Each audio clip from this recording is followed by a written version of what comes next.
하나님 말씀 보도록 합니다.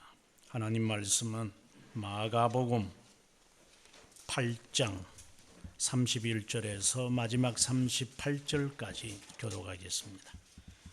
31절 제가 먼저 읽겠습니다. 인자가 많은 고난을 받고 장로들과 대제사장들과 서기관들에게 버림받아 죽임을 당하고 사흘 만에 살아나야 할 것을 비로소 그들에게 가르치시니 드러내놓고 이 말씀을 하시니 베드로가 예수를 붙들고 항변하며 예수께서 돌이키사 제자들을 보시며 베드로를 꾸짖어 이르시되 사탄아 내 뒤로 물러가라. 내가 하나님의 일을 생각하지 아니하고 도리어 사람의 일을 생각하는도다 하시고 무리와 제자들을 불러 이르시되 누구든지 나를 따라오려거든 자기를 부인하고 자기 십자가를 지고 나를 따를 것이니라. 누구든지 자기 목숨을 구원하고자 하면 잃을 것이요 누구든지 나와 복음을 위하여 자기 목숨을 잃으면 구원하리라. 사람이 만일 온 천하를 얻고도 자기 목숨을 잃으면 무엇이 유익하리요? 사람이 무엇을 주고 자기 목숨과 바꾸겠느냐? 누구든지 이 음란하고 죄 많은 세대에서 나와 내 말을 부끄러워하면 인자도 아버지의 영광으로 거룩한 전사들과 함께 올 때에 그 사람을 부끄러워하리라. 아멘. 오늘 우리가 읽은 말씀 가운데서 29절의 말씀 우리가 함께 읽도록 하겠습니다. 또 물으시되 너희는 나를 누구라 하느냐? 베드로가 대답하여 이르되 주는 그리스도 신이다 하매. 아멘. 방금 우리가 29절의 말씀에서 베드로가 주님을 향하여서 그리스도다 이렇게 말해요. 그런데 오늘 우리가 33절을 보면은 베드로를 향하여 하나님이 사탄이라고 그래요. 우리는 언제든지 사탄이 될 수 있어요. 나는 아니네라고 말하지만 언제든지 나는 사탄이 될 수 있어요. 한번 우리가 깨달음을 받았으니까 그 효력이 아마 오래 갈 거다 이런 생각을 하는 사람이 있다면 그는 자기 착각입니다. 아마 운동해 본 사람들은 알 거예요. 또 시험을 쳐보면은 열심히 외웠지만 그렇게 오래 가지 않습니다. 그런데 왜 믿음의 훈련은 한 번 열심을 바짝 하고 그만둡니까? 오늘 주님께서 베드로에게 사탄이라고 말했는데 그것이 내가 될 수가 있다라는 거예요. 저는 2000년에 책을 쓰면서 교회의 역사를 한눈으로 봐야 되는데 이게 참 쉬운 것은 아니었어요. 그래서 제가 가공된 진리라고 하는 근현대 교회사를 마무리하는데 16년이 걸렸습니다. 16년이라는 기나긴 세월 속에서 저는 이 2000년 교회 역사를 계속해서 강의를 했으니까 늘 자신이 없었어요. 이걸 어떻게 정리를 하고 마무리해야 될까라는 한편으로는 책임이 저에게 있고 제가 월급쟁이가 아니니까 제가 갖고 있는 지식 나누어 줘가지고 그 지식 팔아먹는 장사꾼은 되고 싶지를 않았으니까 그럼 일반적으로 다 특별한 교수들 빼고는 거의 대부분의 교수들이 월급쟁이들이잖아요. 그리고 신학 교수나 일반 교수나 똑같아요. 껍데기만 목사지. 그 안에 들어가는 내용 들어가 보면 인간이 별 수 있겠어요. 그래서 다 월급쟁이이기 때문에 자기 하는 거 그냥 계속 3탕, 5탕, 10탕, 20탕, 50탕 이렇게 해먹으면서 살아가는 우리 직업이죠. 하나의 직업. 저도 마찬가지였고 그래서 이걸 어떻게 해야 되나라는 것이 저에게 숙제였어요. 네. 그래서 제가 책을 쓰면서 이제 12년도부터 이제 교회사 책들을 만들어내면서 제가 부제목으로 이제 진리의 보고나 진리의 재발견이나 그 다음에 중세교회사를 쓰면서 묻어둔 진리 그리고 이제 가공된 진리 이런 이제 네 개의 부제목을 붙이면서 책은 나중에 썼지만 이미 제목은 정하고 있었어요. 가공된 진리인데 이걸 정리가 안 되니까 중세 천년을 한마디로 이야기하라 하면은 저는 묻어뒀다 이렇게 히든이다 감추어져 있다 묻어둔 이 진리다 이런 숨겨둔 거죠. 우리가 이 영어의 표현에 이렇게 말을 하는 경우 있어. 너 진짜 참 사람이 엉큼하다. 너 뭐 비밀을 감추고 있지? 너가 지금 말 안 하고 있지? 이렇게 이야기할 때 우리가 You have a skeleton in your cabinet 이런 말을 써요. 너 장롱에 너 해골 갖다 놓고 있지? 이런 말을 해요. 성경의 말씀에 의하면은 이 죽은 뼈들이 우리 바리새파를 주님께서 꾸짖으시면서 이 안에는 썩은 뼈들이 있으면서 겉으로는 회칠하게 하고 있는 이제 그것을 말하는 거죠. 너 장롱에 핵을 숨기고 있으면서 뭐 최근에도 보면 한 몇 년 전에 자기 딸 죽여놓고 냉장고에 집어넣어놨거나 아니면은 그 이불에 이렇게 넣어놓고 시신을 미이라처럼 만들어 놓는 그런 사람들이 있었던 것이 최근에도 있었잖아요. 이제 그것처럼 그런 비밀을 숨겨두고 있는 사람, 어떤 사람들은 큰 그릇에 자기 남편 죽여놓고 거기에 안매장, 안매장도 아니죠. 그냥 집 한 구석에 자기 남편 죽여놓고 때려 죽여놓고 그 안에 넣어놓고 사는 사람들. 그리스도를 묻어놓고 있는 베드로를 향하여 하나님이 사탄아라고 말한 거예요. 장롱 속에 썩은 해골을 숨겨놓는 것과 다를 바가 없다 이 말입니다. 아니 베드로의 고백이 멋있잖아요.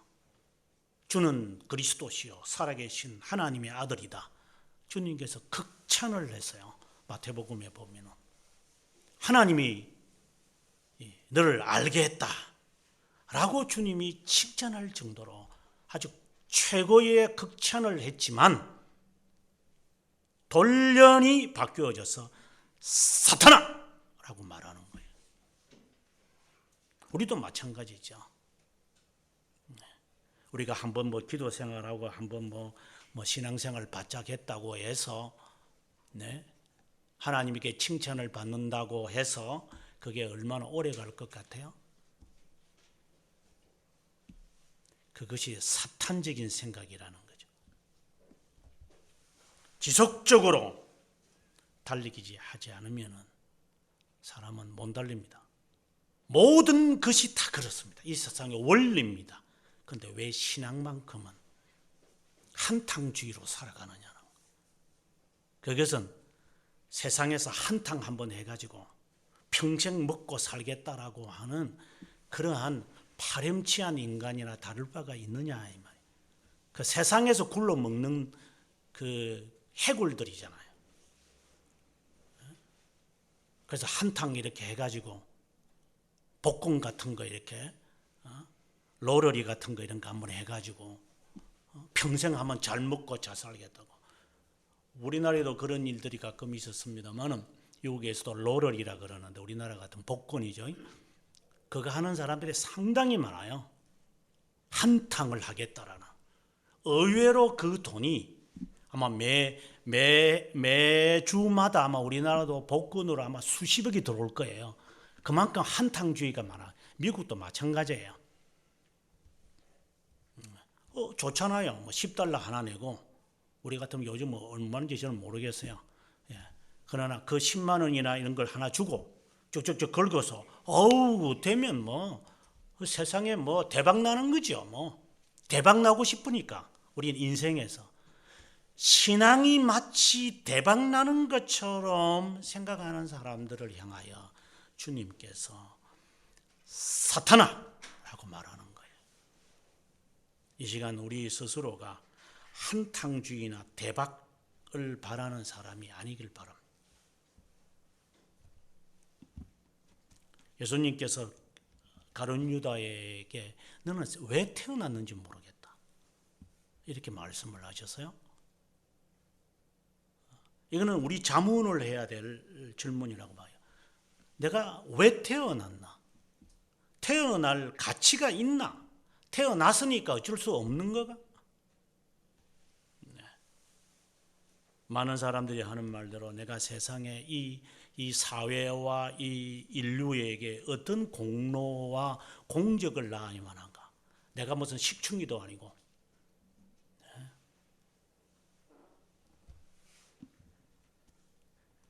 하나님의 그 은혜가 있어 우리가 변화를 받아서 하나님의 자녀가 되었다면 예수 그리스도를 계속해서 삼박이란 거기에 3년 동안 따라다니는 제자들 가운데서 예수님이 이 행하는 모든 것을 다 보았지만 예수님 팔아먹는 사람도 있고 예수님에게 사탄이라고 말을 듣는 사람도 있고, 그렇다고 주님이 내치지도 않으시면서 끝까지 데리고 가시는데 왜? 주님께서 독보리를 뽑아내지 않으실 거기 때문에. 그래서 늘 너가 조심해야 한다. 언제든지 내가 사탄이 될 수 있다라고 하는 것을 주님은 간접적으로 지속해서 강조하고 있는 거예요. 어떻게 해서 이럴 수가 있을까 하는 이야기를 오늘 우리가 살펴보려고 하는 거예요. 그것의 가장 핵심적인 이야기는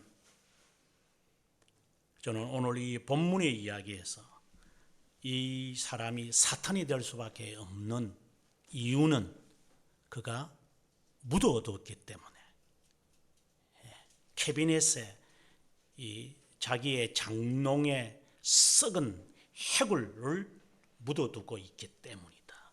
그것을 주님이 그에게 지적하는 거예요. 제가 중세교회사를 묻어둔 진리라고 했던 이유는 로만 가톨릭이 사탄이기 때문에 묻어둔 진리를 자기들도 보지 않으면서 다른 사람이 만지려고 하는 것도 방해하는 사두개파와 바리새파와 거의 그보다 더 악하지요. 로만 가톨릭 애들은. 현대의 한국 교회에 있는 사람들도 마찬가지고 혹이나 우리 교회도 같이 포함될는지도 모르겠지만 진리를 묻어둔다면 나도 우리도 우리 교회도 사탄이 될 수 있죠. 너 왜 교회를 세워가지고 그런 사탄 짓을 하느냐, 이렇게 꾸중 들을 수 있는 거예요. 다시 한번 말씀드리지만 나는 사탄이 아니야, 나는 천사야 하는 착각 속에 빠지면 안 됩니다. 나는 사탄임, 언제든지 될 수 있어. 그것에 대한 근본적인 결론을 먼저 드리면 진리를 묻어뒀기 때문입니다. 다른 말로 그리스도를 묻어뒀기 때문이다. 그러면 사탄이 될 수 있다. 정말 하나님에게 칭찬을 받으면서 갑자기 땅으로 꺼져버리는, 인생의 완전히 바닥을 쳐버리는 거죠. 하늘에서 완전히 바닥을 쳐버리는 거예요. 언제든지 될 수 있다. 거기에 키워드는 그리스도를 묻어둔다면 언제든지 그렇게 될 것이다. 오늘의 이야기에서 우리가 주의 깊게 봐야 할 본문은 31절에 비로소 그들에게 가르치시니 라고 이야기를 해요. 그래서 오늘 이 본문의 이야기부터 시작을 해서 마가복음은 이제 10장 마지막 절까지 그리스도의 또 다른 측면을 이야기해요. 그래서 비로소 가르쳤다. 그전에는 예수님께서 제자들에게 자신이 어떠한 존재라는 것을 말 안 해요. 참 흥미있죠. 3년간 같이 사시면서도 자신이 누구라는 것을 잘 말 안 해요, 주님께서. 그런데 오늘 본문의 이야기부터 우리 마태복음 보면 16장부터를 말해요. 비로소 주님께서 자신이 누구라고 하는 사실을 말하기 시작하시는 거예요. 여기에서 이제 베드로는 넘어지는 거예요. 주님께서 자신이 누구라고 하는 이야기를 말하기 전에까지는 베드로가 당신은 하나님의 아들입니다. 왜? 이적을 보면서 그리고 사역을 보면서 일어나는 일들을 보니까 야, 당신은 하나님 틀림없습니다. 예. 이런 일이 일어나는 거 보니까요. 이런 일이 일어나는 거 보니까 아이고, 교회가 참된 교회고 목사님이 참된 목사네요. 그렇게 생각이 들 정도로 우리 목회자는 이런 식으로 나가니 멋있네요. 그러니까 당신은 하나님의 사자입니다. 이런 사역을 바라보면서 예수님을 평가하게 되어지는 베드로였던 거거든요. 그런데 그러한 베드로만이 아니라 제자들을 바라보시면서 아마 이것은 이제 생각을 해볼 때, 야, 이놈들이에요. 나를 평가하는 것을 그런 결과나 드러나는 실적을 가지고 나를 평가하는구나. 네. 우리가 사람과의 대화도 마찬가지겠죠. 그래서 예수 그리스도의 본질을 이제 제자들에게 가르쳐야 되겠다는 거예요. 그것이 바로 죽음에 관한 이야기였어요. 그래서 이제 오늘 본문부터 시작을 해서 10장 마지막까지가 예수님께서 자신의 죽음에 대한 이야기를 해요. 죽고 난 다음에 다시 부활할 거다. 어려움을 당할 거다. 대제사장들과 서기관들과 바리새파가 나를 잡을 거다. 그리고 나를 잡아서 때릴 것이고 핍박할 것이고 그리고 죽일 것이다. 그러나 나는 다시 부활할 거다. 지금까지 하신 말씀과는 전혀 다른 이야기를 지금 하시는 거예요. 왜? 이들에게 그 이야기가 들려져야 하기 때문에. 왜 그런가 하면 이 제자들이 보면 참 인간적으로 보면 한심해요. 진짜 인간들이야, 인간들 진짜. 예. 9장을 보게 되어지면 예수님이 이렇게까지 지금 자신에 대한 이야기를 했는데도요, 사탄이다! 이렇게 꾸짖었는데도요, 9장에 가보면 저들끼리 예수님을 졸졸졸 따라다니면서 하는 말이에요. 야, 이제 우리 예루살렘 올라가지? 그러면 네가 위에 올라갈까? 네가 과장이 될래? 네가 부장이 될래? 그러면 나는 그러면 차장 될까? 이거 앉아가지고 논하고 있었어요.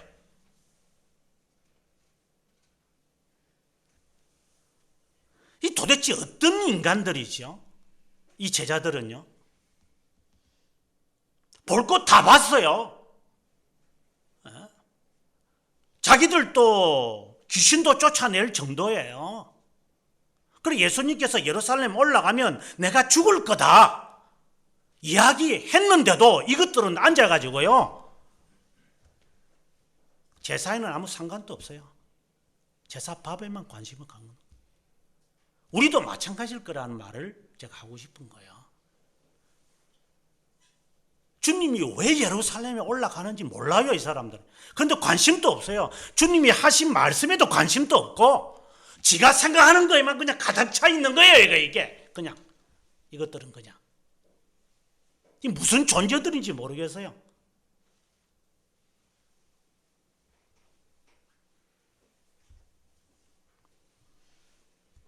아마 주님께서 우리를 바라보고 하시지 않나 생각이 들어요. 도대체 무슨 생각을 갖고 있느냐, 너는? 나는 죽으러 지금 가는데, 지금 부모는 지금 죽으러 가겠다는데, 자식 생각은 앉아가지고 내가 부모가 죽고 나면 땅을 내가 뭘 가질까? 내 아버지 갖고 있는 재산 앉아가지고 그따위 짓 하는 놈들이나 다를 바가 뭐 있어요? 저는 감사한 것은 부모님이 저한테 준 게 아무것도 없어서 감사합니다. 거기서 아무것도라고 하는 건 재산이, 세상에 부동산 이런 게 안 주셔서 저는 감사했습니다. 이 자식 새끼들요, 부모에게 달라는 것밖에 없죠. 지금은 안 그럴 것처럼 보여요. 부모가 돈 있어 보세요. 땅 있어 보세요. 재산 있어 보세요. 자식 새끼들이 그렇게 생각 안 하는 사람이 있는지요? 왜? 부모가 죽으면 어차피 내 거 되잖아요. 저 여동생이 가져가야 되나, 저 형이 가져갈까? 그거 앉아가 싸우는 거예요. 부모가 죽고 나면은 그 재산이 이제 나에게 이제 이완돼야 되니까 장남한테 보통 다 가는 거잖아요. 그냥 뭐 보통 이제 뭐 유언서가 특별히 없으면은, 그러면은 그 장남이 그 도장을 갖게 되어줄 수 있어요. 예. 그래서 우리 누님하고 한참 있었는데, 저희 모처는 누님하고 살아서요. 제가 모실 수가 없었으니까. 근데 뭐 이거는 우스운 이야기지만, 저희 누님이 이제 저희 어머님이 무슨 재산이 있는 분이 아니니까, 그런데도 저희 누님은 저보고 하는 말이, 남목사 그 도장 혹시 있느냐 그래서 왜요 하니까, 혹시 어머니 이름으로 되어 있는 그 계좌가 있을 수 있으니까 한번 찾아보려고. 저는 그때 제가 충격을 먹었어요. 그렇게까지 어머님하고 같이 있었던 분에게는 아무 권리가 없구나. 아니, 상식적으로 생각해 봐요. 저희 누님이 모든 권한이 있죠. 저는 나그네였기 때문에 결혼하자 후부터 우리 집사람은 어머님 한 번도 모신 적이 없어요. 아주 자유분방한 자유부인이었어요, 우리 집사람은. 그러면 모든 권한은 어머님이 돈이 조금 있다고 한다면 다 누님이 가져가야 되죠. 근데 이 세상법은 제가 있다는 거예요. 그래서 제가 마음이 참 상해서, 누님을 보고 상한 게 아니라 이 사회가, 나는 분노가 치올랐던 거예요. 당연히 누님이 우선순위 해야지 왜 내가 우선순위 되도록 법을 만들어 놨는가. 이 못된 법들은. 상주가 뭔데? 상속자가 뭔데? 그래서 누님 알아서 하세요. 그냥 뭐 저는 도장이 없으니까 그냥 도장 그냥 1,000원짜리 그냥 아무데나 파서 그냥 하세요. 그냥 그거 가지고도 안 된대. 무슨 정서가 필요하다 하도 거짓말들이 많아서, 그래서 제가 정서 써 가지고 내가 또 보내드렸어요. 그래 은행에서 그거 보고 이제 누님이 이제 열람할 수 있도록 하는가 봐요. 그 썩은 법들이죠. 조금이라도 있다면 누님이 가져가셔야 되겠죠. 근데 없으니까 그런 일이 없었고, 있었다면은 제가 어떤 사람이 되겠어요? 남 목사 어머니 돈이 꽤 있네, 숨기는 돈이 꽤 있다 이러면, 그러면 저는 그래요? 없는 줄 알았는데, 제가 아마 얼굴이 갑자기 반색이 되겠죠. 이런 뭐 도둑놈의 심보가 제게도 있겠죠. 없으니까 다행이시지, 있다면 제게도 없겠어요? 여러분은 없어요?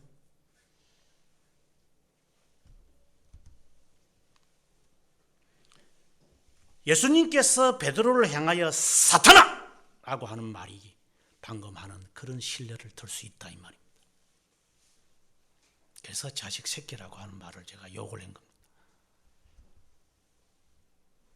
볼 때는 아무것도, 안 볼 때는 없는 것처럼 느껴지지만 이제 이것이 내 것이 되겠구나라고 생각을 하면 사람은 이성을 잃어버려요. 그래서 사탄이 된다는 거예요. 그래서 부모가 나에게 아무것도 안 준 것을 감사하십시오.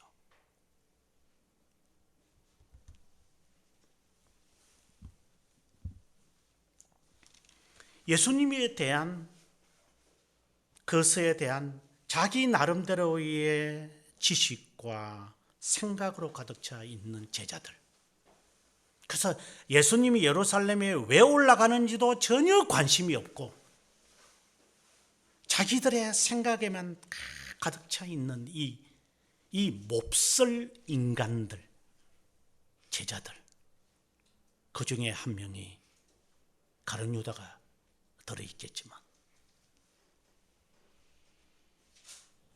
다시 말씀드리면 어디든지 나도 그렇게 될 수 있어요. 그래서 부모님이 나에게 빚을 안겨다 준 것을 감사하십시오. 그런 욕심과 욕망이 나에게 없어질 것이기 때문에.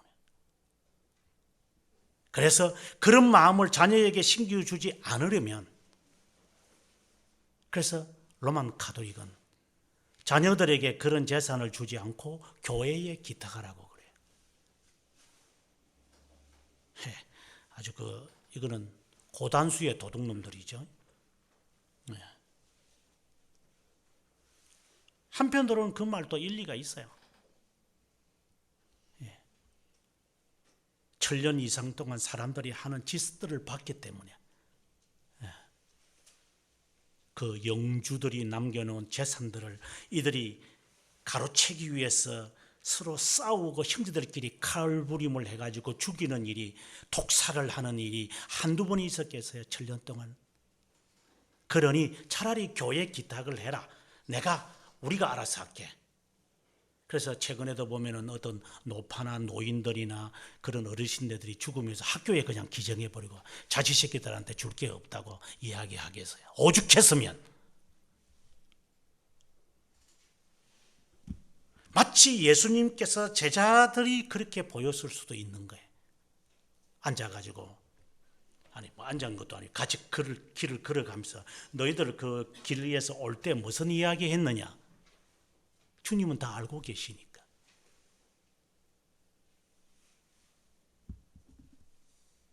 그것을 마치 대표하는 사람이 베드로 같아요. 그가 수제자였다고 이야기를 하니까. 그리고 제자들 가운데 대표자라고 이제 보여지긴 사람이다 보니까 주님께서 대표적으로 베드로를 향하여서 꾸짖지 않았을까 생각을 합니다.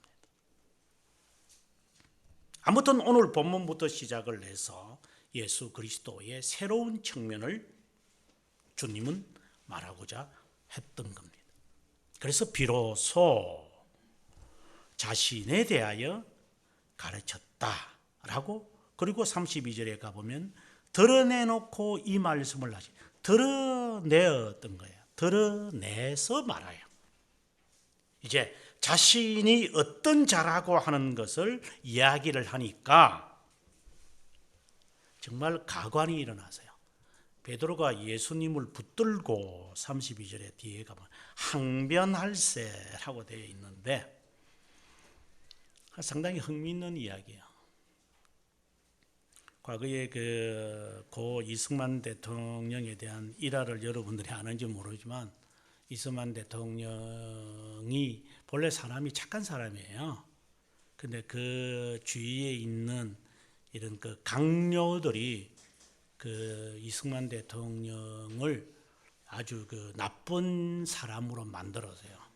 지금 이 정부도 아마 그 교과서의 책에 이승만 대통령을 아무로 지탄하고 이러는데, 그것은 정말 못된 인간들이 하는 짓거리들이고, 이승만 대통령은 본래 그 아내도 그 미국인이었고, 대학생 시절에 이미 이제 미국으로 그때 당시에 유학을 가서, 그래서 한국말도 잘 못하잖아요. 여러분 이러고, 무슨 말더듬도 아니고 말이 운운하니고, 그러니까 한국 실정을 잘 몰라요, 이분은요. 지금 예를 들어서 우리 교회 애들이 이제 미국에 가서 거기에서 이제 간지 한 2년 됐다고 한다면, 거기서 저처럼 오래 살아보세요. 20년 살아도요, 한국 훤하게 알아요. 그런데 한국말을 운운하게 할 정도면 그분은 40년 이상을 미국에 사신 거예요. 그래, 한국 실정을 모르죠. 인간들이 그 사악한, 한국 그 민족들이 갖고 있는 그 사악함들이 있거든요. 사색 당파. 그리고 죽여버리고, 그냥 김구 선생 같은 사람도 그냥 죽여버리고, 그냥 마음에 안 들면 그냥 죽여버리고, 독살시키고, 이런 그 분위기잖아요, 한국이. 근데 이분이 뭘 아나요, 이게. 그래서 한국의 실정을 모르니까 강요들이 이제 이분을 이용해 먹는 거죠. 그래서 군사 쿠데타가 일어난 거예요. 63년에. 돌아다니면서 다 대통령이 이런 말을 했다 하니 사람들은 그게 사실인가 줄 알지. 인터넷도 없고.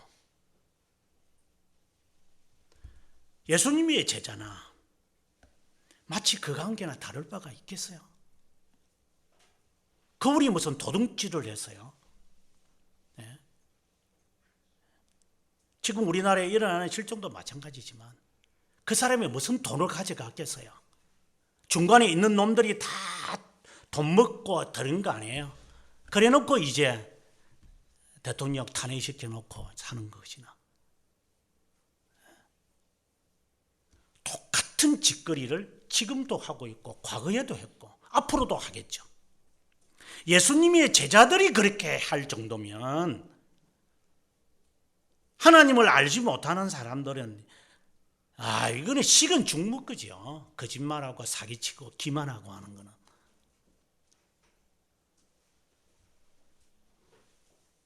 그런데 베드로가 이제 예수님의 모든 행적을 보고도 그리고 그걸 보고 난 다음에 하나님의 아들이라고 하는 이 말을 하고 난 다음에 예수님이 자신의 정체를 이야기하니까 베드로가 하는 행동이 뭐냐면은 예수님을 붙들고 오늘 말씀에 그대로 인용을 하면은 예수님을 붙들고 항변했다라고 되어 있어요. 항변했다. 이 항변이라는 말이 재밌는 말인데 그 다음에 33절에 보면은 예수님이 베드로를 꾸짖었다. 바로 이 말이에요.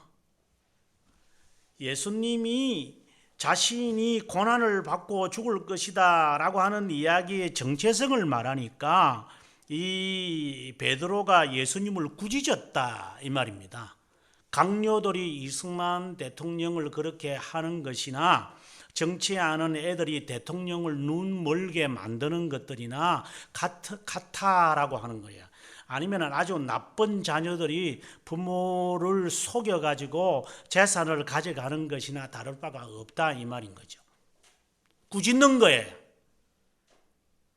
마치 예수님께서 그 마가복음 1장을 보면은 25절인가 6절에 보면 예수님께서 성전에 들어가 가지고 성전에 장사하는 사람들을 꾸짖어요. 마치 그렇게 예수님을 향하여서 꾸짖은 거예요.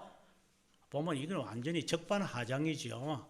예수님을 향하여서 말도 안 되는 소리 하지 마시오. 지금 우리가 당신을 따라다니는 게 3년이요. 이제 당신 예루살렘 올라가면은 지금 쿠데타를 준비하고 있어. 사람들이 지금 수십만 명이 당신을 지금 바라고 있어. 당신도 올라가고 나면 한 자리 해먹을 거요. 근데 당신이 뭐 가서 죽는다고 말도 안 하는 소리 하고 있어. 이 똑같은 이야기예요.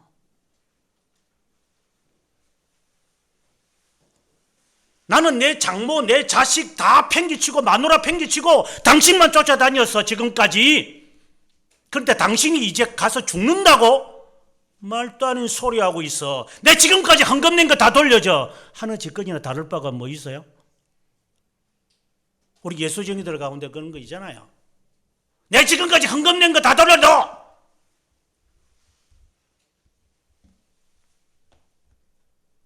꿍꿍이가 다 있기 때문에 당신 죽으면 안 돼. 당신은 허수아비라도 살아남아. 내가 다 알아서 할 테니까. 마치 명나라를 무너뜨리는 내시들처럼. 내시들 때문에 중국은 망해요. 망해요가 아니고 망했어요. 내시들이 무서운 존재들이에요. 저것들은 아무것도 못하니까 정권이라도 잡아야 되겠다. 이렇게 해서 정권을 장악하는 그 압력을, 황제는 황제가 돌아다니지 않으니까 세상 물정을 모르죠. 그러니 황제에게 엉뚱한 소리들만 해서 중간에 이간질을 시키는 놈들이 거의 대부분이 내시였어요. 물론 연산군의 내시였던 사람만 빼고 일반적으로 내시들이 다 거짓글을 해서 왕이 타락하는 거예요. 왕이 하는 행동을 내시들이 다 결정하잖아요. 오늘 나는 어느 집에 가야 되나? 예, 오늘은 둘째 마누님한테 가시죠. 쥐가 인도해서 데리고 가는 거예요, 이게. 나는 오늘 중전에게 가고 싶다. 안 됩니다. 오늘 셋째 빈에게 가셔야 합니다. 저것들이 다예요. 이것들은 앉아가지고. 못된 것들이. 마치 베드로가 내시들의 음모를 꾸며서 황제를 무너뜨리는 것처럼 예수님을 붙들어서 꾸짖으면서 3년간 내가 헌신했던 것 챙겨내. 이런 식의 이야기를 하는 것과 다를 바가 없다 이 말입니다. 그래서 주님께서 제자들을 바라보며 이건 안 되겠구나.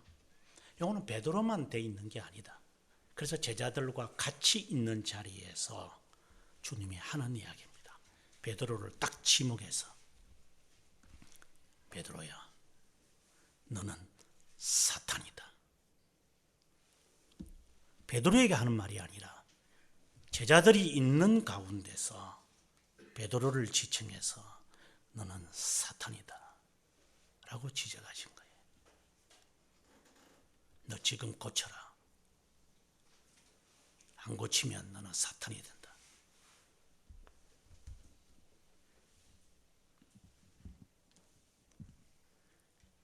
너는 사탄아, 너는 사탄이다.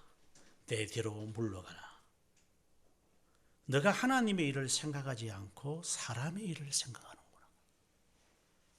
사람의 일, 지금까지 했던 것을 떠올리면 될 거예요. 예수님이 가는 길과 베드로만 아니고 사람들이 당시에 제자들이 가지고 있는 생각 길은 평행선도 아니죠. 전혀 다르죠. 이들이 예수님을 쫓아다닌 것은 그 때문이었으니까. 성령을 받기 전까지는 성령의 충만함을 받으면서 그가 살아가기 전까지는 사탄인 거예요. 베드로가 여기서 끝난 거 아니죠. 나중에 예수님을 가룟유다처럼 팔아먹는 경우도 빠지기도 하지만 나중에 이게 이 버릇이 어디 가겠어야 돼? 죽을 때까지 가는 거죠. 이 버릇이 그대로 간 거, 성령 충만 받고 난 다음에 베드로가 괜찮은 줄 아세요? 갈라디아서에 보게 되어지면은 바울이 베드로를 향하여 꾸짖어요. 네가 사람들 앞에서 외모로 행동을 하느냐고. 베드로가 얼마나 뜨끔했겠어요. 외식하는 자가 됐다고. 네가 성령의 충만을 받았다는 아무 상관없어요. 성령의 능력이 부족하다는 게 말하는 게 아니라 성령께서 역사를 계속해서 하시지만 인간의 의지가 그것을 반대할 수 있다는 말을 하는 게 아니라 인간은 언제든지 자기의 일만을 생각하는 사람들이에요. 그래서 예수님의 생각을 안 할 때가 순간적으로 있는 거예요. 나중에 베드로가 사도행전에 보게 되어지면은 하나님께서 이제 꿈으로, 꿈이 아니고 환상이라고 하는데, 짐승들의 발이나 다리나 몸통알이 있는 것들을 이렇게 쭉 내려 보내니까 베드로가 하는 말이 안 먹습니다. 나 지금까지 먹은 적이 없어요. 이따위 짓을 했죠. 그때 주님께서 하는 말이 내가 깨끗하게 한 것을 내가 먹지 않을 거냐? 베드로가 지금 정신을 못 차리고 있어요. 3,000명 회개시켰는데 정신을 못 차리니까 하나님의 그 뜻과 그리스도의 그 뜻이 무엇인지 몰라요, 이 사람이. 우리도 그럴 수 있어요.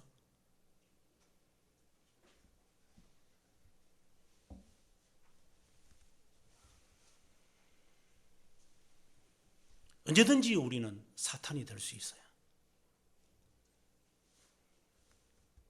조금의 방심만 있다면.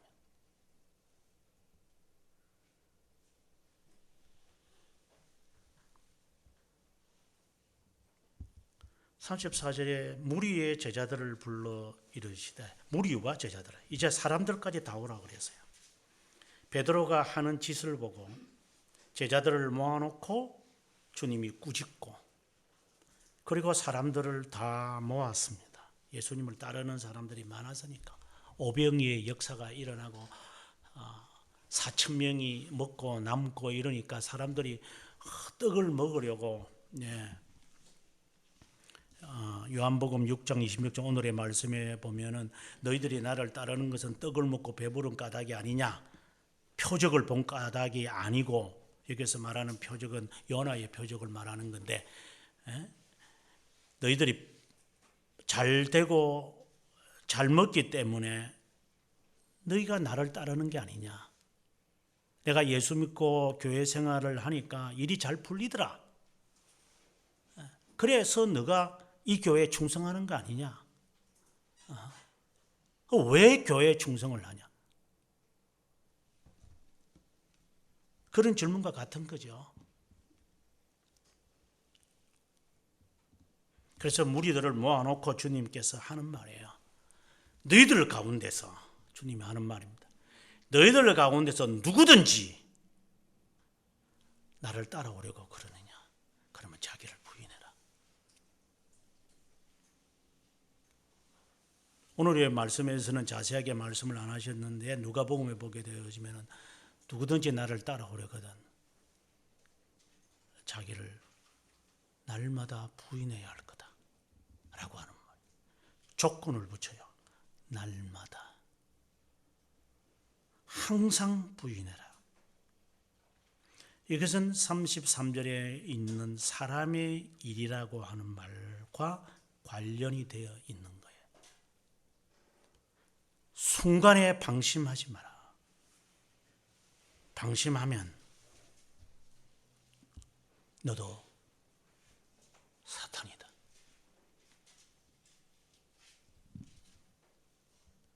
그래서 자기를 부인해라. 여기서 말하는 자기라고 하는 것은 33절에 있는 사람의 일이라고 하는 이야기입니다. 사람의 일. 여기서 사람의 일과 하나님의 일에 대해서 우리가 깊게 생각해 볼 필요는 있어요, 실제로. 다른 말로 한다면 이기적인 거죠. 칼빈 선생이 하는 말이 인간이 타락을 했을 때 하나님과 우리와의 관계는 단절돼 버립니다. 단절된 상태입니다. 그 단절된 상태라는 말은 우리가 하나님에 대해서 알고자 하지만 알 수 없다라고 하는 전선이 끊어져 있기 때문에 전선이 끊어진 상태에서 갈 수가 없어요. 그러니 모른다라고 하는 말을 지금 하는 거예요. 타락한 상태에 있는 인간은 부패성을 갖게 되어져 썩어진 거죠. 하나님과의 단절은 영적 죽음을 말해요. 우리의 몸에서 영이 단절되면, 영이 떠나면 우리는 죽어요. 이 몸뚱아리 아무 소용이 없어요. 이거 몸뚱아리 자랑하지 말라는 말입니다. 이거 몸뚱아리 아무 소용이 없어요. 그래서 나는 조금 멋있다 하는 거 조금이라도 생각하지 마십시오. 나는 너보다 조금 인물이 좀 나을 것 같다. 조금이라도 생각하는 순간 당신은 사탄일 거다. 이거는 무서운 이야기입니다. 저도 두렵습니다.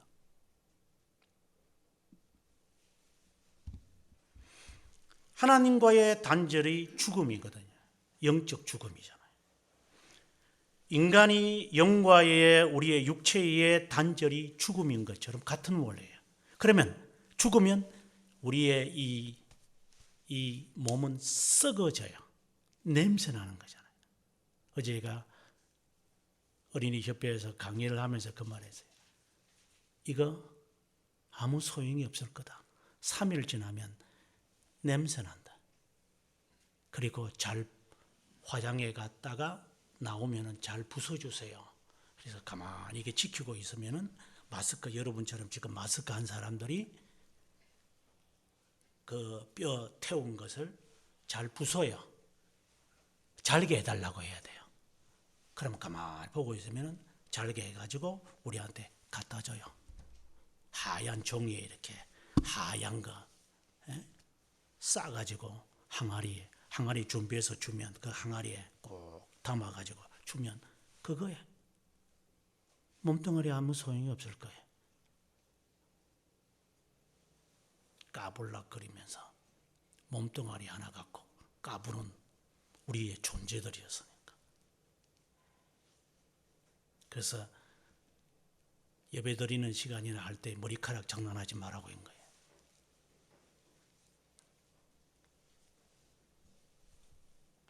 머리카락 만지면서 장난칠 바에서 머리 확 이렇게 묶어버리든가 짧게 치든지 둘 중에 하나를 해라. 그런 것에 세상에서 농락을 당하는 것처럼 하나님 앞에서도 그런 농락을 우리가 당해야 되겠는가?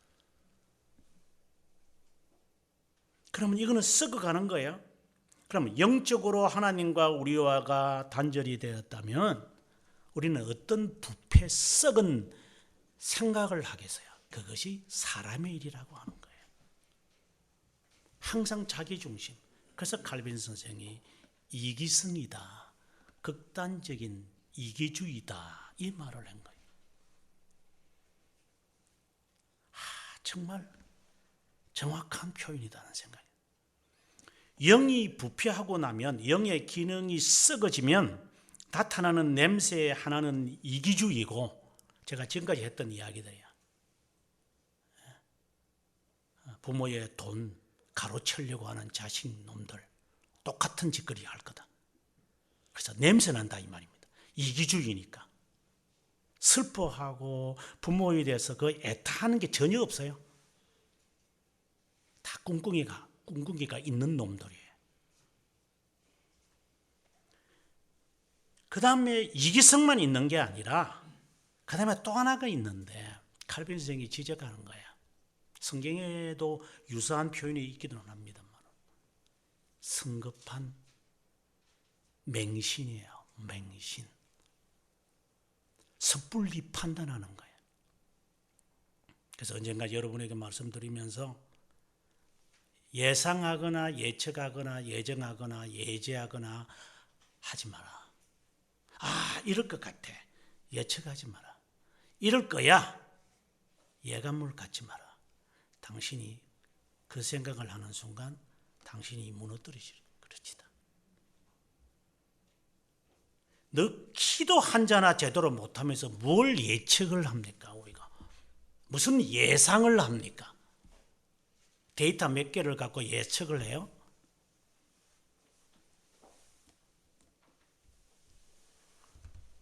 그런 성급한 확신을 갖고 있는 것이 우리의 몸에 빼어 있다면 우리는 영적 부패성을 가지고 살아가고 있다.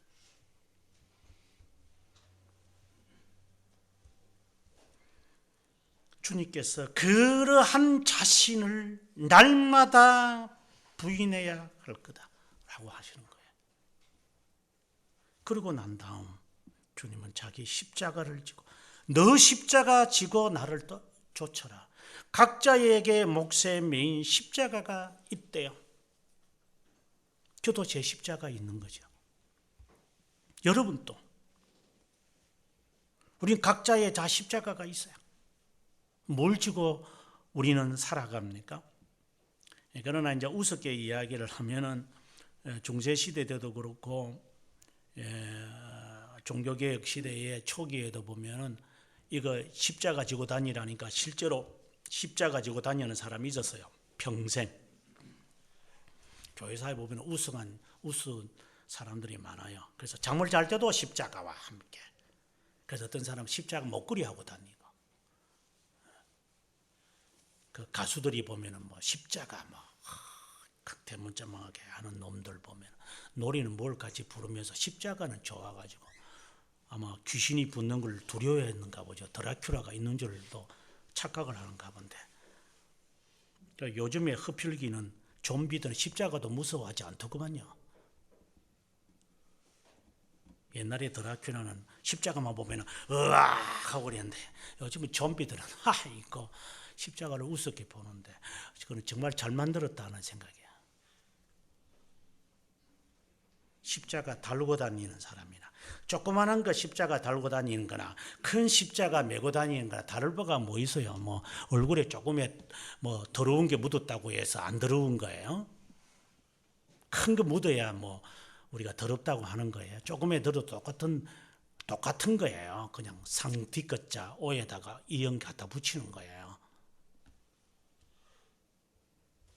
그래서 언젠가 내가 교회 이거 하면서 어떤 분 보고 그 사람은 십자가를 좋아하는 것 같아요. 이 여집사가 자기는 십자가 목걸이 하고 그 십자가 방금 같은 이런 설교를 하고 나니까 제가 굉장히 그때부터 제가 아주 싫어지기 시작했다고.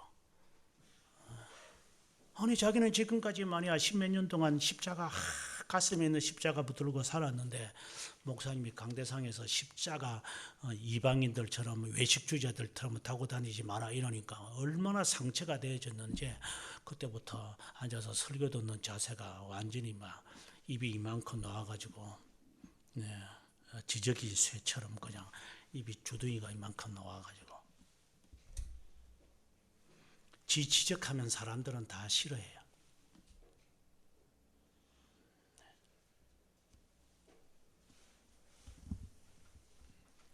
자기의 영적 안에 들어오면은 예수님도 자신의 영적 안에 들어오면 우리는 다 싫어요. 들어오지 말아야 돼요. 예수님조차도. 내 개인의 영적 안에 예수님이 들어오면 안 돼요. 요것만큼은 주님에게 내놓지 않을 거라고 하는 개인의 자기의 영역이 우리에게는 다 있어요. 저도 그렇고 여러분도 그렇고. 제가 아무리 여러분이 뭐 저의 말에 동의하고 이렇게 하더라도 제가 여러분의 영적 안에 조금 더 딱 다가가면 여러분들이 왜 이러지 목사님이? 왜 이러지 목사님? 여러분 스스로가 갖고 있는 영역이 있을 거예요. 마찬가지죠. 하나님과 우리와의 관계도 영역이 있어서 그 영역 안에 들어오는 것을 우리는 싫어해요. 주님이. 들어오지 마세요 주님. 이거는 제가 알아서 할 테니까. 이것은 여러 형태로 드러나요. 신앙의 형태로 드러나기도 하고 개인과의 관계도 드러나기도 하고 부자가의 관계도 나타나기도 하고 이 부패성이죠. 그렇다고 다 허물어라고 하는 말은 아니에요. 지혜를 가지며 지켜야 할 것이 있고 버려야 할 것이 있죠. 그래서 부인하라는 거예요.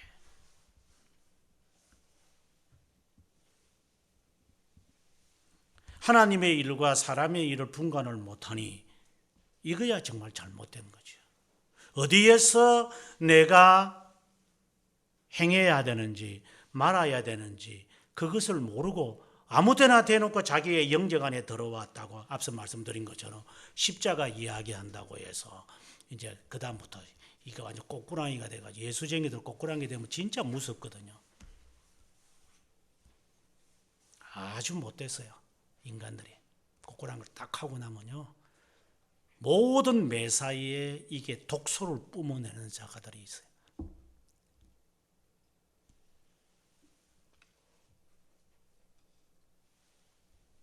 그걸 날마다 부인해라. 주님이 하는 말이에요. 무리들을 보고 하는 말이에요. 그리고 우리들을 보고 지금 주님이 말하는 거예요. 너가 갖고 있는 십자가가 있다. 이것은 자신의 목적, 지향을 해야 될 한편으로 보면 목표일 수도 있어요. 예수님께서 십자가 지려고 예루살렘 가는 거예요. 또 다른 말로 하면 너 왜 예수 믿으라고 그러냐? 좀 더 구체적으로 말하면 오늘 오전에 공부하면서도 했지만 서름교회 그 많은 교회들 가운데서 서름교회 다녀야 할 이유가 어디 있습니까? 목사들 흔한 게 목사입니다. 1년에 6천 명씩 쏟아져 나옵니다. 한국 교회에. 발로 차면 목사입니다. 복 달라면 그런 사람한테 가세요. 복 달라고.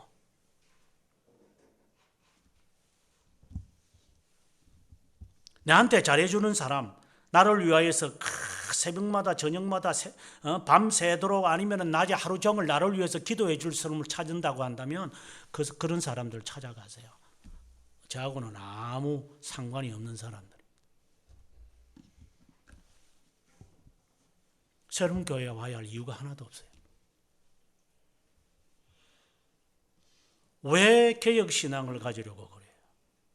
왜 새로운 교회를 신앙인이 되겠다고 해요? 가까워서? 모르죠. 조금 지나고 나면 아마 우리가 또 건축을 해야 된다면 건축원금 거둘 때가 있겠죠. 올해는 지난해는 우리가 안 거뒀으니까. 저는 또 건축원금 거둘 때 또 강하게 저는 요구합니다. 우리는 갈수록 해야 될 일이 많아요. 새로운 교회는.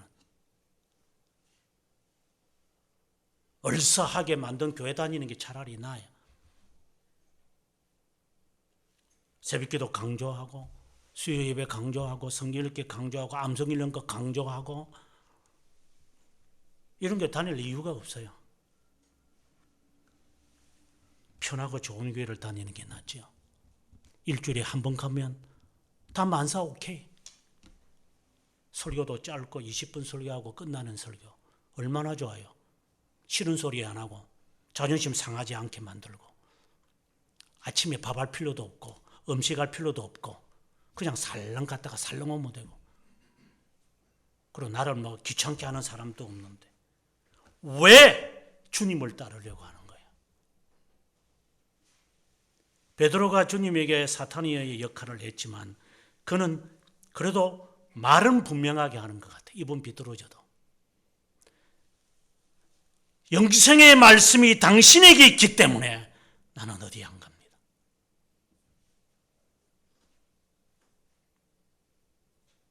그때 주님이 바로 이어서 하는 말이에요. 베드로야, 사탄이 너를 밀가부로 다는구나. 너 고백이 고상하지만 사탄이 가만히 두질 않을 거다. 늘 베드로는 사탄과 동행한 것 같아요. 거의 평생을.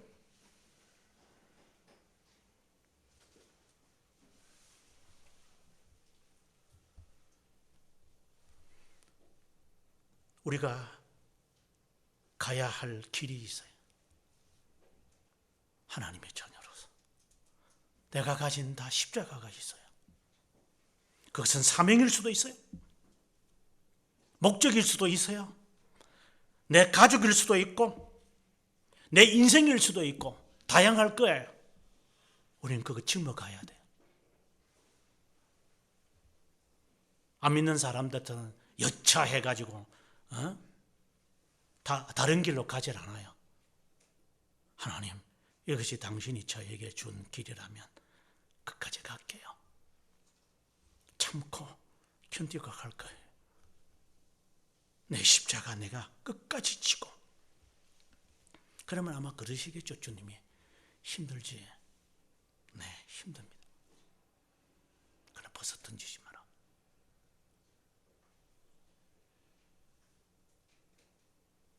코바디스라고 하는 그 소설의 뒷부분에 보면 베드로가 로마의 핍박을 받을 때 제자들이 피신하십시오. 그래서 베드로가 피신했다고 그러잖아요. 근데 소설의 이야기입니다. 그냥 소설에서 그가 이제 살아남아야 되니까, 미래를 위해서 내가 생존해야 되니까, 그래서 어린 제자와 함께 도망을 가는데 로마시의 입구에서 그 꼬마가 하는 말이에요. 무릎을 꿇고 중언부언하는 거죠. 그래서 너 왜 그러냐? 선생님, 주님이 여기 계십니다.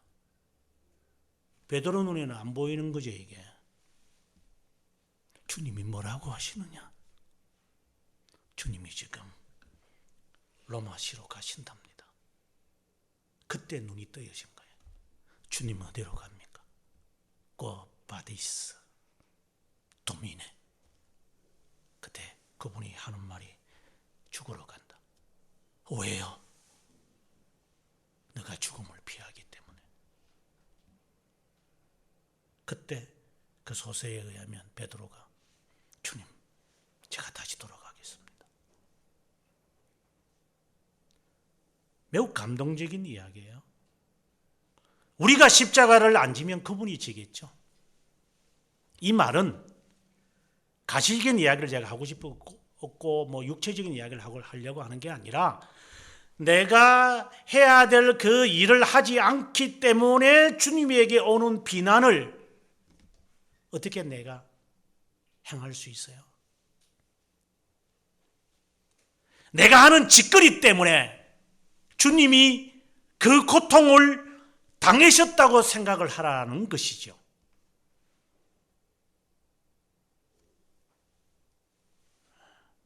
물론 유기된 자들이 주님에 대해서 욕하는 것에 관해서는 우리가 상관할 바 아니에요. 그러면 상관없어요. 어차피 그놈들은 태어날 때부터 그 일을 위해서 태어났으니까. 하지만 하나님의 택한 자들, 적어도 예배당에 온 사람들, 신자들에게 왜 너는 너 십자가 안 지고 다른 사람에게 넘겨버려서 힘들게 하느냐는 거죠.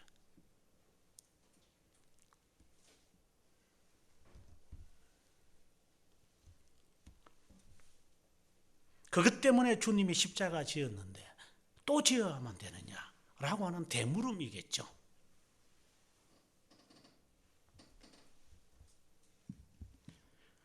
두 번째, 주님이 35절에서 두 번째 교훈을 말합니다. 지금 베드로를 꾸짖고 난 다음에 하는 이야기입니다. 누구든지 예외가 없습니다. 자기의 목숨을 구원하고자 하면 잃게 될 것이다. 목숨에 대한 이야기를 합니다. 여러 가지로 해석할 수 있겠지만 저는 오늘의 이 말씀을 단순하게 이렇게 요약을 하고 싶습니다. 복음 때문에. 여기서 복음이라는 것은 예수 그리스도를 말합니다. 복음 때문에. 왜? 마가복음의 시작이 하나님의 아들 예수 그리스도의 복음의 시작이었으니까. 지난주 제가 설교를 했는데 복음의 때문에, 다른 말로 한다면 나 때문에, 이 말이 주님께서 나 때문에 생명을 잃어버리려고 하느냐, 34절에 있는 말씀을 갖고 온다면 나 때문에 너가 자기를 부인하느냐, 생명을 내어놓을 만큼 부인하느냐, 그러면 너는 생명을 얻는다. 역설적인 이야기. 나 때문에, 주님 때문에 오늘 제가 이 일을 합니다. 그렇게 할 수 있느냐? 그 질문인 거죠. 내 때문이 아니라 내 때문에 당신 죽으면 안 됩니다 라고 하는 이 베드로의 이 꾸짖는, 이 말도 안 되는, 이 버르장머리 없는 이 베드로나 다를 바가 없는 사람들과는 대조적인 이야기예요. 지금 죽으러 가는 주님 대신해서 내가 죽겠습니다 라는 게 아니라 죽으면 안 돼. 내가 살아야 되니까. 이름이라도 살아남아 있어.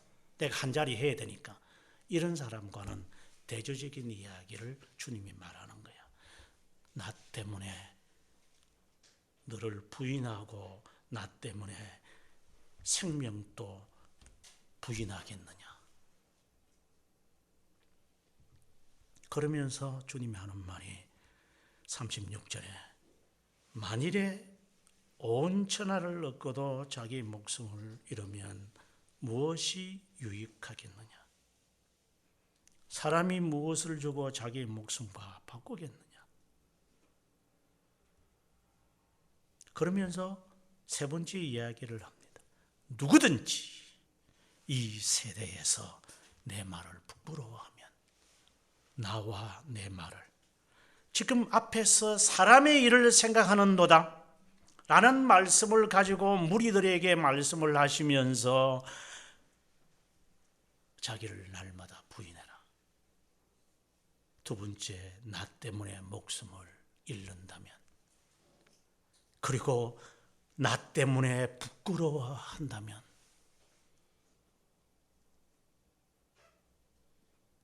주님의 말씀과 주님 때문에 너가 부인해 봤느냐? 부끄러워해 본 적이 있느냐?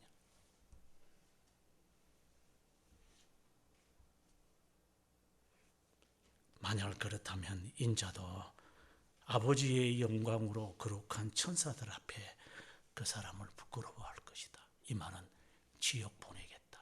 이 말인 거죠. 간단하게 이야기하면.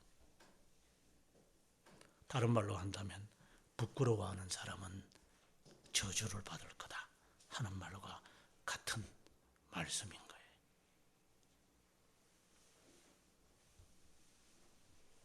주님 때문에, 주님 말씀 때문에, 이게 말씀이라고 했는데 주님과 주님의 말씀은 동의의 의미죠.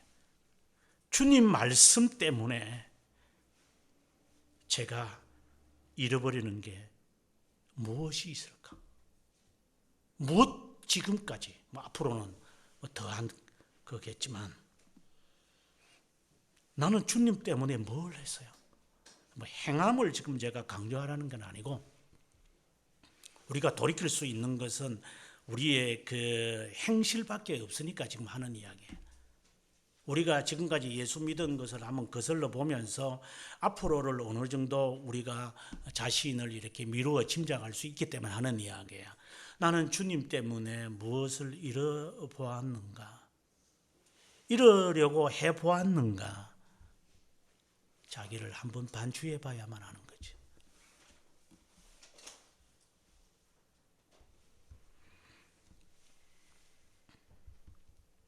나는 주님 때문에 나는 부끄러워해 본 적이 없습니다 라고 말할 수 있는 우리가 되었으면, 아마 그런 사람은 세상에 아무도 없겠죠. 우리 모두가 그런 몹쓸 사람들이기 때문에. 그러나 두려운 말씀입니다. 누구든지라고 주님이 말씀하시면서 내 말을 어디서 너가 부끄러워하느냐? 음란하고 죄 많은 세대에서. 음란하고 죄 많은 세상이라는 말은 다른 말로 한다면 불신의 세대를 말하는 거죠. 안 믿는 사람들이 살아가는 그 사회에서 나를 부끄러워해 본 적이 있느냐? 그럼 우리는 어떤 사람은 하는 말이, 저는 제 주위에 다 믿는 사람만 있어서 그런 문제는 없는 것 같은데요. 그러나 직장생활 하는 사람들은 그렇지 않죠. 모든 사람들이, 주위 사람들이 다 그러니까. 주님이 그런 사람들이나 이런 사람들에게 하는 말입니다. 나를 부끄러워하지 마라.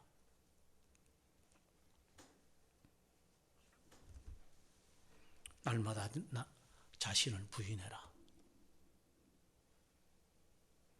그리고 십자가 지어라.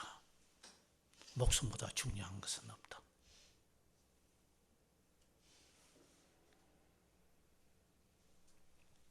그러면서 9장 1절에 내가 너희에게 정말 진실하게 말한다. 이 가운데서 하나님의 나라를 볼 자가 있을 거다 라고 하시며 변화산상에 데리고 가서 베드로와 요한과 야고보가 이제 모세와 엘리야 있는 것을 보여줍니다. 그들과 서로 대화하는 것을 베드로가 듣습니다. 왜 모세와 엘리야가 등장을 하느냐? 그는 구약 성경을 대표하는 두 인물이기 때문에. 베드로가 지금 사탄의 역할을 한 것은 사실이에요. 그러나 하나님은 그를 사랑하신 것 같아요. 그래서 그를 데리고 이제 변화산상으로 가서 하나님의 아들이심을 증거하는데, 모세와 엘리야, 아니 모세를 본 적도 없고 엘리야도 본 적도 없는 사람들이 엘리야인지 어떻게 알겠어요? 초상화도 그려놓은 것도 아닐 텐데 말하는 것을 통해서 봤을 때 그들의 대화를 들었는데, 모세는 율법을 대표하고 엘리야는 선지자를 대표하니 이것은 구약 성경 전체, 거기에서 있는 그리스도가 어떤 분이라는 이야기를 주고받는 이야기 속에, 그렇구나, 이제 구약 성경이 풀리기 시작하는구나.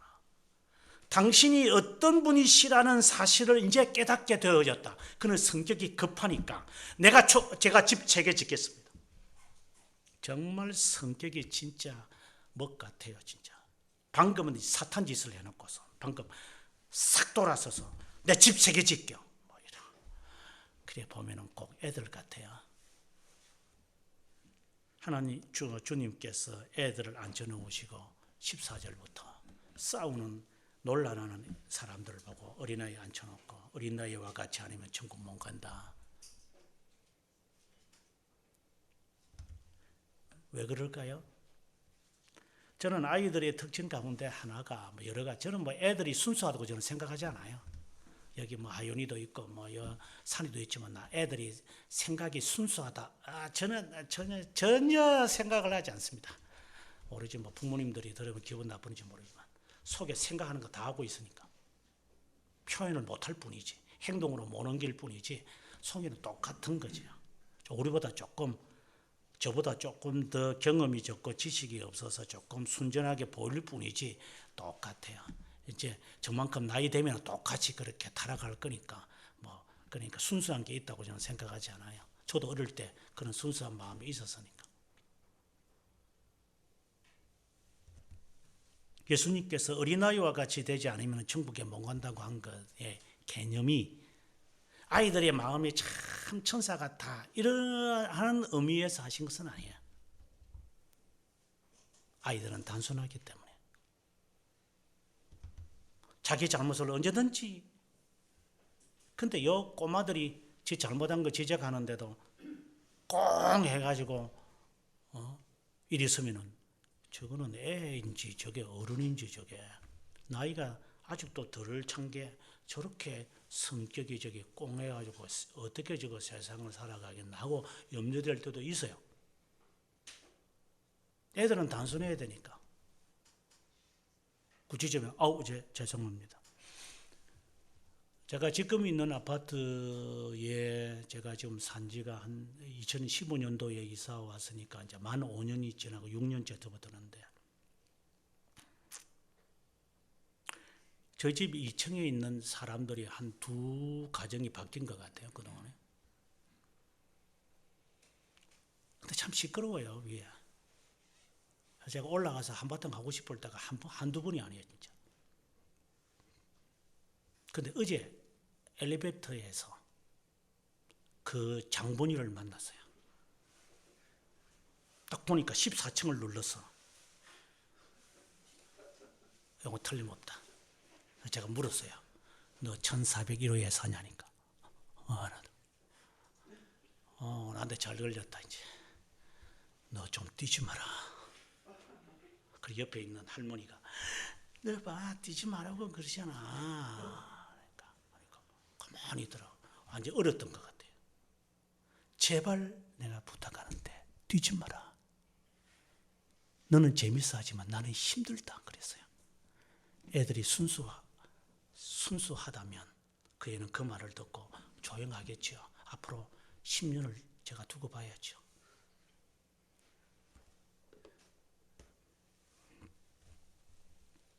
아이들의 순수함은 어른이 꾸짖을 때 제가 안 할게요. 이게 순수함이죠. 그런 순수함이 없다면 천국에 못 들어간다는 말씀이에요. 어린아이가 천국 간다는 게 아니라 베드로를 보시면 알죠. 방금 사탄이라고 이야기했는데도 사람이 갑자기 바뀌어가지고 초목새 찍을게요. 도대체 이 사람 속에는 뭘 들어있어요? 단순한 사람이니까. 발 씻어주니까 내 몸 다 씻으세요. 참 성격도 진짜 대단하다. 그러니까 다 씻은 사람은 발만 씻는다니까. 그래요? 알았어요. 정말 베드로는 재밌는 사람이다. 잘못을 저렇게 쉽게 인정하고 잘못을 저렇게 쉽게 행할 수 있는구나. 사탄이 너를 밀가부로 다니까. 어떤 데는 순전했다가 어떨 때는 사탄의 대리인이 되었다가 요동을 치는구나. 우리도 그는 주님에 대하여 알지 못해서 주님이 왜 죽으셔야 되는지, 예수를 믿는 것이 왜 이렇게 힘든 것인지 모르고 살아가는 자야는 베드로처럼 그런 주님으로부터 꾸지람을 들을 거예요. 우리도 마찬가지일 거예요. 누구든지 나를 따라오려거든요. 나는 십자가를 지기 위해서 죽으러 예루살렘에 간다. 예, 주님, 저도 가겠습니다. 혹여나 그렇게 말을 한번 내뱉었다가 실수했다고 생각이 들다면 본전 찾겠다고 생각하는 사람도 있겠죠. 하지만 하나님 잘못했습니다. 제 마음에 사탄이 준 생각을 갖고 본전 생각했습니다. 다시 초래하고 주님 다시 따르겠습니다. 한 아버지 밑에 두 아들이 있었다. 아버지가 그 두 아들에게 밭에 가서 일을 하라고 하니 첫째 아들은 하는 말이 예 하고 가서 안 하더라. 둘째 아들은 안 해요 라고 했는데 다시 가서 일을 했다. 우리말에는 첫째 아들과 둘째 아들의 이야기지만 본래 원문에는 둘째 아들과 첫째 아들에 대한 이야기를 하거든요. 아무튼 주님이 말씀하시는 것은 아니라고 말할 수 있지만 아니야, 이걸 해야 되는 것이라 한다면 해야죠. 이런 사람들이 비록 사탄의 짓을 했지만 하나님 죄송합니다 하고 가서 순종하는 사람이나 한다고 큰소리치고 안 하는 사람들은 그야말로 가룟 유다와 같은 사탄인 거죠. 정말 사탄이고 여기는 사탄과 같은 사람이었겠죠. 아무쪼록 우리의 삶이 그리스도에 대한 또 다른 측면을 묻어둔다면, 모른다면 베드로처럼 우리는 사탄이 됩니다. 그리고 주님께서 그를 위하여 기도하셔서 사탄의 일에서 벗어나게 하셨다면 그는 금세 돌아오겠죠. 꽁하지 마세요. 이거 풀어버려야 됩니다.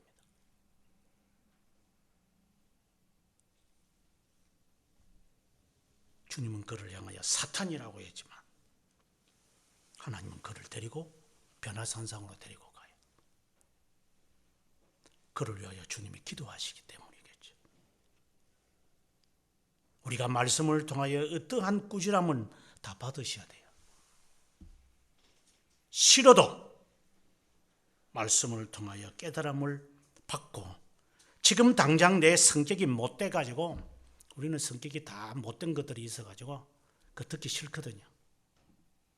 그러나 곰곰이 기도 속에 내가 잘못한 것이구나. 보통 어떤 사람들이 이렇게 꾸지람은요, 그 성격 못된 사람들 가운데서 이런 게 있어요. 여러 사람들이 있지만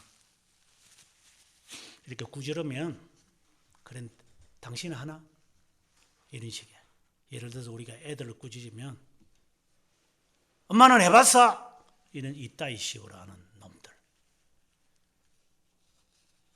지금 요 이야기를 하고 있는데 왜 과거에 있는 거 덜 추어내 가지고 말하는 인간들이 있어요. 그것은 정말 고질병 같아요. 만약에 우리 가운데 그런 마음이 있다면 빨리 회개하셔야 돼요.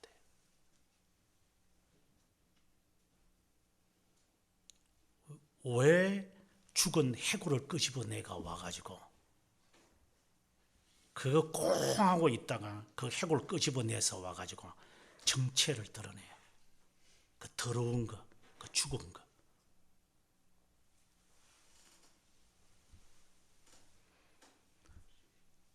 예수 그리스도가 우리 안에 있다면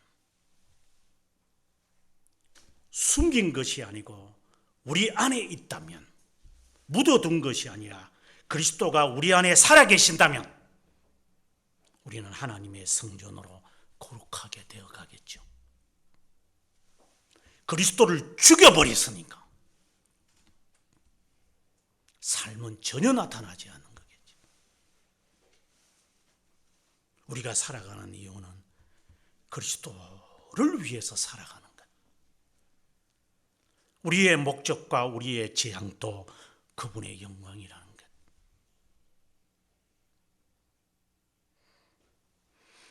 정말 무엇이 가장 가치 있다는 사실을 우리가 알고 있기 때문에 우리는 이 길을 걸어가야 돼요. 그 어떤 것도 여기에 비교하면 안 돼요. 주님 외에는 비교하지 않으리라. 어떤 데는 주님께서 이렇게 시험할 수도 있겠죠. 네 자식 죽여라. 네 자식 죽여서, 모르죠. 뭐 그런 주님은 아니시겠지만 혹이나 우리의 삶에서 잘 드러나죠. 네 자식만큼 나를 사랑해 본 적이 있느냐.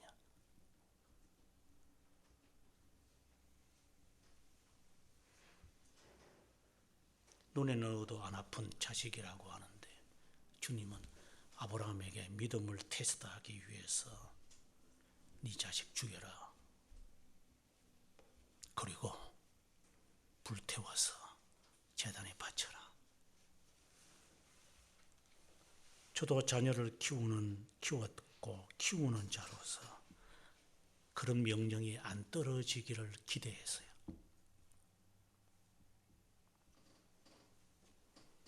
그런데 자식 죽여라 이런 명령이 아니라 순간마다 자녀를 죽여야 되는구나. 내가 주님을 내 자식보다도 사랑하지 않는구나.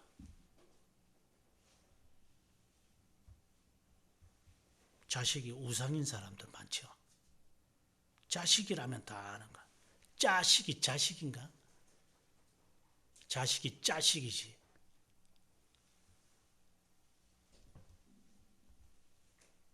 어떤 것이라도 주님보다 더 사랑하면 그는 사탄이 되는 거예요. 자식 핑계 대해 가지고 이러쿵저러쿵 하지 마세요. 자식은 자식이고 너는 너다. 세상적으로 보면은 이 말은 굉장히 나쁜 이야기겠죠. 동물도 지 자식 사랑한다는데 어떻게 자식보다 하나님을 더 사랑하라는 겁니까? 목숨을 잃어버리면 목숨을 얻을 것이다. 정말 자식을 사랑한다면 주님을 더 사랑해야 자식을 사랑하는 것이다.